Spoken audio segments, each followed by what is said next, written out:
사이다팀의 분석 시스템은 7가지 이상 데이터를 바탕으로 최종 조합 픽을 멤버방에서 무료로 제공해드리고 있습니다.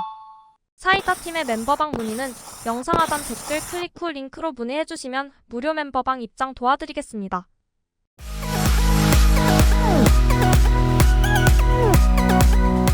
멤버분들의 적중 인증입니다. 오지마 회원님, 한맘먹자 회원님, 지금이니 회원님 인증 감사드립니다.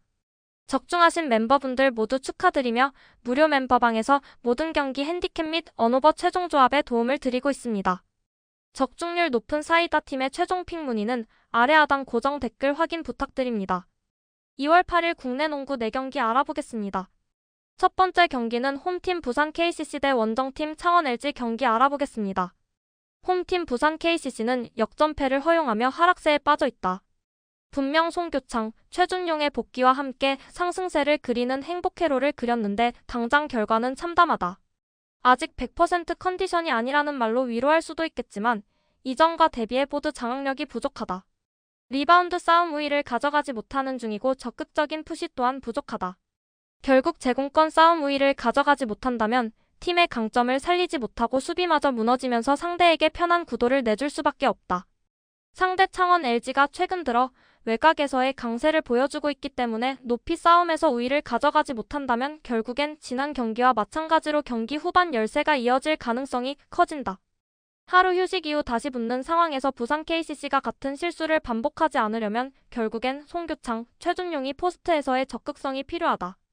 반면 원정팀 창원 LG는 경기 막바지 3점 슛 퍼레이드를 통해 경기를 뒤집었다. 클러치 타임에서 정인덕의 활약이 돋보였고 탐하여 양준석까지 골 밑과 함께 외곽까지 오가며 활약을 이어가준 덕분에 오랜만에 창원 LG의 대량 득점이 나왔다. 다만 경기 중반 제공권 싸움 우위에도 불구하고 외곽에서의 열세가 이어지며 고전했던 것은 이번 경기에서도 다시금 변수가 될 가능성이 크다. 원정 경기에서는 외곽에서의 활약이 상대적으로 저조했던 것을 감안하면 지난 경기와 같은 압도적인 3점 슛 퍼레이드는 기대하기 어렵다. 그렇기 때문에 상대와 마찬가지로 수비에서의 집중력 강화가 필요하다. 그렇기 때문에 외곽에서의 수비 열세를 갖고 있는 부산 KCC에게 비교적 많은 득점을 가져갈 수 있겠지만 결국엔 상대의 홈콜이나 템포 조절 등에서 열세가 이어질 수 있다. 지난 경기와 같은 경기 막바지 극적인 3점 슛은 2경기 연속 기대할 수 없는 부분이다. 사이다팀의 최종 프리뷰 알아보겠습니다. 창원 LG가 외곽에서의 강세를 꾸준히 유지할 수 있을지는 미지수다. 하지만 부산 KCC가 포스트에서 집중력을 높이고 접전 상황에서 수비 강세를 보여줄 가능성은 조금 더 높다.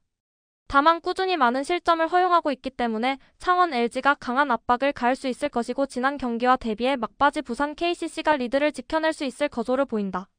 부산 KCC 승 또는 오버 추천드립니다. 두 번째 경기는 홈팀 서울 SK 대 원정팀 안양정 관장 경기 알아보겠습니다. 홈팀 서울 SK는 상승세 흐름을 꾸준히 유지하고 있다. 상대팀들이 모두 서울 SK를 집중 견제하고 있으나 쉽게 무너지지 않는다. 길었던 연승이 끊기며 연승 후유증에 빠질 수 있음에도 패배가 길지 않다. 지난 시즌엔 김선영을 필두로 한 베테랑 선수들이 후반으로 갈수록 체력이 크게 빠지는 모습으로 상승세를 길게 이어가지 못했으나 올 시즌엔 안정적인 수비 라인과 함께 공격이 원활하게 풀린다. 안양 정관장을 상대로도 올 시즌 상대 전적 전승을 달리고 있는데 포스트에서의 강세가 있었고 국내 매치업에서 외곽 수비가 안정적이어서 접전 상황에서 리드를 쉽게 뺏기지 않았다. 다만 이번 경기에서는 상대적으로 체력적인 열세가 있고 원희가 이전 맞대결들과 대비해 확실한 활약을 보여주기 어렵다. 그렇기 때문에 경기 중반까지는 오히려 끌려다니는 흐름이 될 수 있다. 다만 클러치 상황에서 국내 선수들의 활약과 로테이션을 돌았을 때 더욱 두텁기 때문에 리드를 이어갈 수 있다. 반면 원정팀 안양정 관장은 국내 선수들의 활약이 상승세를 그리고 있다. 외곽에서의 활약이 눈에 띄고 있다. 그리고 무엇보다 버튼을 트레이드로 데려온 판단은 시즌 후반 신의 한 수가 되고 있는 모양새다. 물론 라렌 또한 상대팀에서 강세를 보여주고 있으나 버튼과 같은 공격적인 유형의 선수가 필요했던 시점에 수비보다는 공격에서 강세를 유지하면서 오브라이언트와 시너지를 내고 있다. 모든 국내 팀들이 그렇듯 결국엔 외인 선수가 공수 중심을 잡아줘야 하고 국내 선수가 서포트를 한다면 높은 승률을 기록할 수 있는데 박지훈, 한승희 등이 강세를 보여주고 있는 것도 외인 선수의 활약이 있기 때문이다. 다만 활약세를 이어가고 있는 국내 선수들도 서울 SK를 상대로는 비교적 약세를 보여왔다. 상승세를 이어갈 수 있겠지만 외인 맞대결에서의 주도권 우위를 장담하기도 어렵고 접전 상황에서의 수비 집중력도 비교적 밀린다. 사이다 팀의 최종 프리뷰 알아보겠습니다. 서울 SK가 체력적인 열세가 있고 안양 정관장이 버튼, 오브라이언트 시너지를 보여주고 있기에 지난 맞대결들과 대비해 끝까지 접전을 이어갈 수 있을 것으로 보인다. 하지만 결국 뎁스 싸움에서 서울 SK가 상대적으로 앞서고 수비와 속공 등에서 서울 SK가 접전 상황 우위가 있다. 근소한 우위를 이어가며 올 시즌 상대 전적 전승을 이어갈 수 있을 것으로 보인다. 서울 SK 승 또는 오버 추천드립니다. 세 번째 경기는 홈팀 수원 KT 대 원정팀 원주 DB 경기 알아보겠습니다. 홈팀 수원 KT는 허운을 필두로 한 투맨 게임은 수원 KT의 최대 강점이다. 허운이 외곽에서 정교한 야투를 보여주고 있기 때문에 피지컬이 뒷받침되는 외인 선수가 있다면 효율은 극대화된다.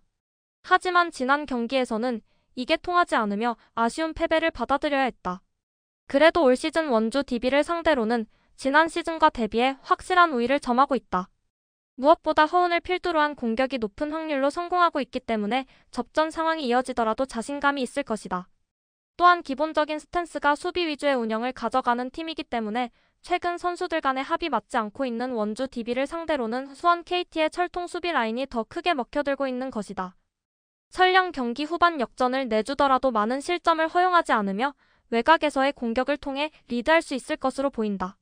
반면 원정팀 원주는 다시금 상승세를 그릴 수 있을 것으로 보였으나 5할 승률을 넘어서지 못하고 있다. 전반기에 주축 선수 없이도 버텨냈으나 이 분위기를 이어가지 못하고 있다. 무엇보다 시즌 초반 알바노가 태업을 했던 것과 대비해 이제는 오누아쿠의 태업이 길어지고 있다. 쉽게 말해 선수들 간의 합이 맞지 않는다. 오누아쿠의 활약이 없어도 빠르게 상승세를 도모할 수 있도록 야심차게 정효근을 영입했으나 강상재와의 호흡부터 맞지 않으며 시너지를 내지 못한다. 그래도 수원 KT를 상대로는 높이 싸움에서 쉽게 밀리지 않으며 무기력하게 패배하지는 않았는데 최근엔 공수 밸런스가 무너지며 전력적으로 우위를 점하고 있는 팀을 상대로도 리드를 쉽게 가져가지 못하며 고전하고 있다. 그렇기 때문에 극적으로 오누아쿠가 활약하며 중심을 잡아주고 알바노, 정효근, 강상재가 활약을 이어가는 그림을 기대하는 것은 확률이 너무나도 낮다. 사이다 팀의 최종 프리뷰 알아보겠습니다. 원주 DB가 밀리는 전력은 아니다. 하지만 시즌 초반부터 지금까지 한 번도 서로 합이 맞았던 적이 없다. 외인 선수들은 돌아가며 태업을 하는 중이고 국내 선수들은 서로 시너지를 내지 못한다. 반면 수원 KT는 허운을 필두로 한 투맨 게임만으로도 리드하는 득점을 만드는 단순한 경우에 수만 있음에도 문성곤, 문정현 등 국내 선수들의 수비가 안정적이고 해먼즈 또한 골 밑에서 쉽게 밀리지 않는다. 수원 KT 승 또는 언더 추천드립니다. 네 번째 경기는 홈팀 KB스타즈 대 원정팀 신한은행 경기 알아보겠습니다. KB가 최근 경기력이 많이 좋아진 것은 사실이다. 하지만 주전 자원들의 의존도가 심하며 직전 경기도 주전 구간 자원들이 거의 풀타임을 뛰었다고 해도 과언이 아니다. 허예은, 강희슬, 모에, 송윤아는 모두 35분 이상을 소화하면서 이틀 쉬고 하는 오늘 경기다. 체력적인 문제를 이야기하지 않을 수 없으며 특히나 강희슬은 직전 경기 10개의 3점을 던지면서 단 2개만 메이드하였다. 턴오버도 3개나 있었던 만큼 체력적인 문제로 인한 야투 난조와 경기력이 조금 떨어지는 모습을 보이고 있으며 오늘 경기 높이에서도 신한은행을 상대로 조금 버거울 것으로 예상된다. 모에와 송윤아가 있지만 송윤아는 경기별 기복이 심한 편이다. 신한은행은 나흘간 휴식을 취했으며 오늘 경기 어느 정도 정비를 하고 경기를 한다. 직전 경기 우리은행전에서 패하였으며 특이점은 이경은에게 하루 휴식을 주면서 경기에 나서지 않았다. 오늘 경기 이경은이 경기에 나서면 훨씬 더 백코트에서 원활한 볼의 흐름을 가져올 수 있을 것으로 예상된다. 최근 경기 신지연이 백코트에서 많은 턴오버를 기록하면서 경기 흐름을 내주는 경우가 많았는데 이 부분이 어느 정도 개선될 것으로 예상된다. 프론트 코트에서도 리카와 홍유순 그리고 최희샘이 KB보다는 프론트 코트에서의 우위를 보일 것으로 예상된다. 다만 수비가 조금 헐겁다는 점은 아쉽지만 올 시즌 KB 상대로는 평균 실점보다 적은 실점을 보여주었다. 사이다 팀의 최종 프리뷰 알아보겠습니다. 신한은행은 4연패를 기록하고 있으며 오늘 경기 연패를 끊기 위해 사력을 다할 것으로 예상된다. 게다가 이경은 마저 오늘 경기를 위해 아껴두었다. KB는 상대적으로 신한은행보다는 체력적으로 힘든 상황이며 특히나 오늘도 주전 자원들이 길게 경기를 뛰게 될 것이다. 신한은행이 이경은과 최희샘 등의 외곽만 터져준다면 쉽게 가져갈 수 있는 경기이며 높이에서 이점이 있는 신한은행이 공격 리바운드 역시 상대전에서 우위를 보였던 경우가 많아 세컨드 찬스를 활용한 득점 기회도 많아 질 것으로 예상된다.